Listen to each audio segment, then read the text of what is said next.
Whether or not you have a pressing need for an accessible home right now, due to your own situation or wanting to make your house visitable for close friends and family, it's never a bad idea to plan an accessible update. Let's talk about why. Hey there, welcome back to Mid-Mod Remodel. This is a show about updating MCM homes, helping you match a mid-century home to your modern life. I'm your host, Della Hansman, architect and mid-century ranch enthusiast. You're listening to Season 4, Episode 5. Last week, we talked about embedding sustainability into your remodel process. This week, I'm going to dig into how you can fairly effortlessly incorporate more accessibility into any remodel. Many of my home update clients are first-time homebuyers, taking on a mid-century ranch and updating their vintage house to match their young family's lifestyle. But I also work with a lot of people who have lived in a ranch for several decades and are reevaluating the way their home works for them, or empty nesters and retirees who are searching for a new mid-century ranch, hoping to make it a home they can stay in for many years to come. The fact is that a mid-century ranch could be an ideal home for people in many life stages. That's one of the reasons that so many are on the market right now and haven't been in the past. They've simply been unavailable because they've been continuously occupied since the time they were built by the people who bought them. My next-door neighbors have lived on my street since the homes were built in 1952. For them, a house that was the perfect place to raise a young family turned into a haven for growing teenagers, and then a successful home for empty nesters, and finally a place for senior citizens to stay independently for many decades.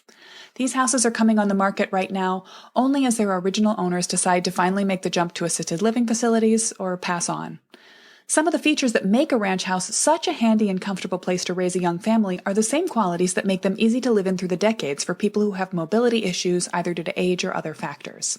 So today I'm going to talk about how mid-century single-level ranch houses can be almost uniquely accessible homes, and how a remodel can make sure you keep the good accessible features your home already has and add to them to make your house more flexible and livable for years to come.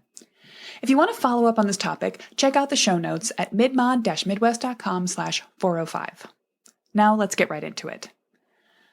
Many ranch houses have inherently accessible qualities, but if you're looking to make changes to your ranch that are specifically designed to make it more accessible to people, either residents or visitors, with limited mobility, a good place to start is the design guidelines set forth in the ADA, the Americans with Disabilities Act. I'll be mentioning this again for the rest of the episode as the ADA. In general, the ADA doesn't regulate single-family residential spaces. People are free to do what they want with their own homes. But for you as a homeowner planning updates, you can use the guidelines that are set forth for hospitals, hotels, multifamily living spaces, and government residential facilities as useful guidelines for your house too. In my experience as an architect, I have worked with the ADA mainly in public spaces. When I worked for the firm in Chicago, we did restaurants as well as many residential overhauls, and I spent a lot of time checking that I had made particularly the bathrooms and the entry access points accessible for people in wheelchairs. I'm going to describe a few simple rules of thumb later in the episode, but it'll be easier to show graphically, so pop over to the show notes for a few handy diagrams to bear in mind. First, though, a little history of the ADA. It recently passed its 30-year birthday as a landmark legislation to protect the rights of Americans with disabilities, and it has a number of provisions that include employment as well as access to schools, education, and public spaces. The way I interface with it as an architect has to do with regulations for the accessibility of public spaces. That means, how easy is it for a person with a disability or limited mobility to get into and around buildings that are governed by the ADA, which today includes not just federally funded buildings, but businesses, restaurants, movie theaters, and other public spaces. If you're interested in the history of the accessibility rights movement in America, there's a really amazing episode of the Throughline podcast by NPR, which I'll link to in the show notes, that reflects on the history of the movement. I highly recommend you just go check it out yourself, but if you don't have time, I'll outline a few of the more interesting and appalling facts from that episode. Up until a shockingly recent time in American history, people with any visible otherness were regarded as unacceptable as members of general society. It was common practice to institutionalize people, not only for what we currently understand as mental disabilities, but also people with limited physical mobility, broken or missing limbs, or spinal cord injuries. American attitudes against people with disabilities were reflected, not magnified, by the Nazi doctrine of eugenics. It was only with the conclusion of World War II that a combination of public horror at the revealed cruelties of the Nazis And an influx of returning veterans who suffered from amputated limbs and spinal injuries started to change American attitudes towards disabilities. But not by much. The NPR Throughline podcast episode highlights an early program at the University of Illinois, which supported educational access for veterans with mobility issues. It allowed them to enroll at the university and created a system of courses and support for them to be able to experience student life, somewhat. But the focus of the program was on training these students to face the challenges they would meet in the world entirely on their own. For example, if they attended a class in a building where they had to go upstairs, they were encouraged to sit down on the stairs and haul themselves up one at a time. It doesn't appear to have occurred to them to make the building itself more accessible for their veteran students. Eventually, programs like the one at U of I were open to not veterans with disabilities, many of whom had been affected by the polio epidemic in the 1950s. Later, the civil rights movement gave people a way to look at their situation, which put the burden not on individual persons with disabilities, but on society to create ways for everyone to participate equally. Unceasing activism by persons with disabilities eventually led to the passage of the ADA in 1990. But even so, it is a mandate without funding or enforcement. So basically, it's on people with disabilities to look around at the world and find places that aren't accessible to them, and then get them changed by either public pressure or lawsuits. There isn't an accessibility police that goes around checking public buildings or businesses for their accessibility to the general public. Going back to that post-war transition in American sentiment towards people with disabilities, I'm prompted to wonder if there's any relationship to the sudden prevalence of single-level living in ranch-style houses. After all, the building boom is so commonly associated with young veterans' quests for home ownership. So are ranches accessible because the people who first lived in them needed more accessibility? Could be. But let's step away from history and the hypothetical to get into more practical matters. Regardless of why, mid-century homes are often inherently easier to get around in than older home styles. They're more likely to be built at or near grade, have more open floor plans to maneuver through, and easier to handle hardware on doors and cabinets, and more. Last year when I was doing research on mid-century homes in Madison, I reached out to the owners of a handful of my favorite mid-century style homes around town. I just wrote letters to their mailing addresses, inviting them to reach back to me if they were interested in a chat. By coincidence, 2 of the people who did get back to me were happy homeowners of super cool mid-century homes and also happened to be parents of children with disabilities. In both of those cases, we end up having a long chat about why a mid-century house or ranch is something they sought out for accessibility reasons and some of the changes that they needed to make to their homes to bring them even further into alignment with their own family's particular needs. The long and the short of it is that a ranch, even with a Midwestern basement, groups most of its necessary spaces on the main floor, bedrooms right down the hall from the kitchen and other social spaces.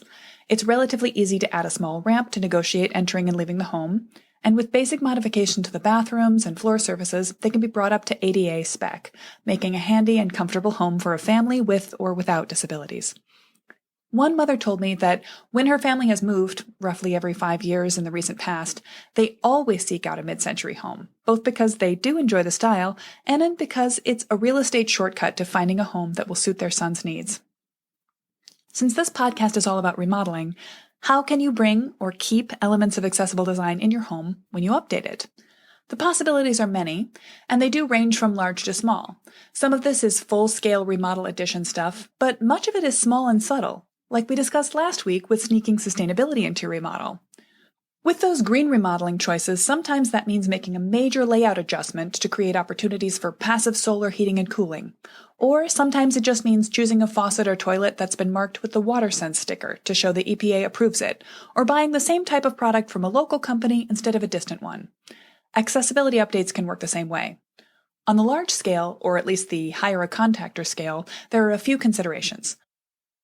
The first thing a house needs to be accessible is a way to get inside it. Most Midwestern houses are built with the main level a few inches to a few feet above grade, so we have to go up 1 to 3 steps to get inside them. For someone on crutches or in a wheelchair, that can be a deal breaker, so you need to create a ramp or lift access to span between the ground level and house. This could be the work of a competent DIYer, but also might need a professional's assistance.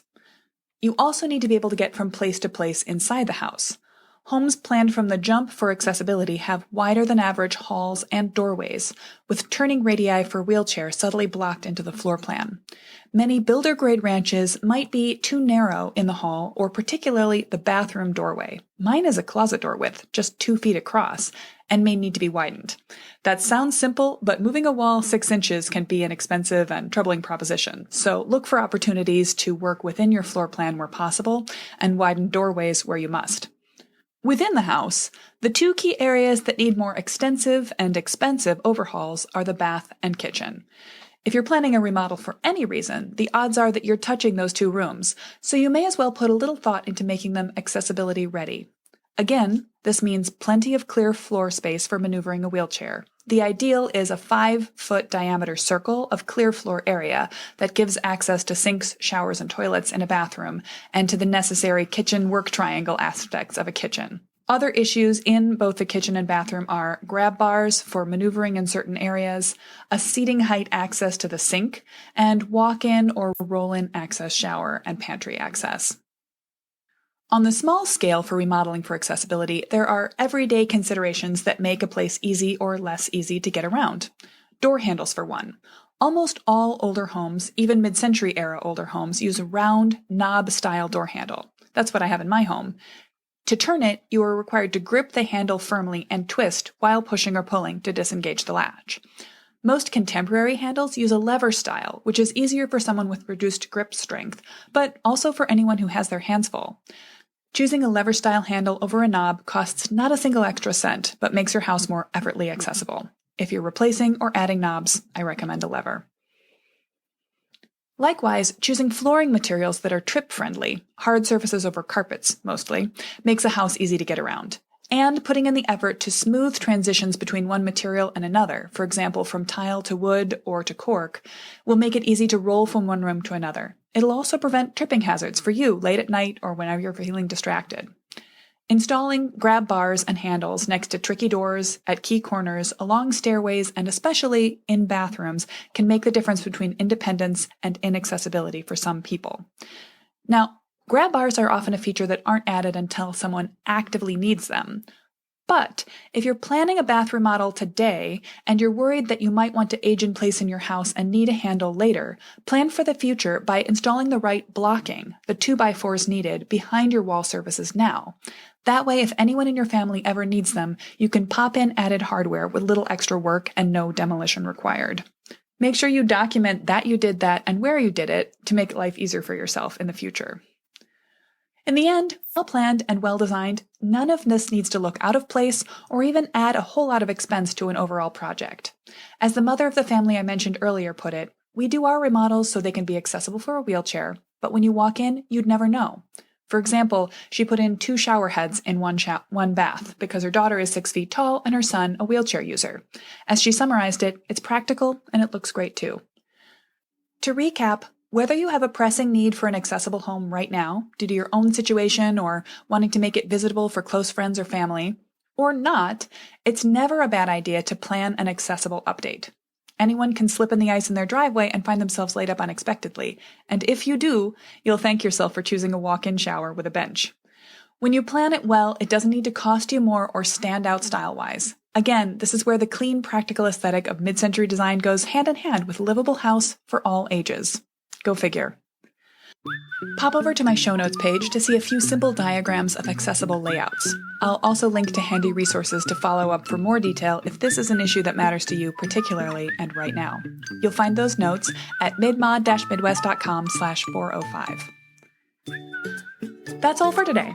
As always, you can help new listeners find the show by adding a rating and review. Subscribe to the podcast to make sure you never miss an episode. I'll catch you next week for more mid-mod remodeling advice.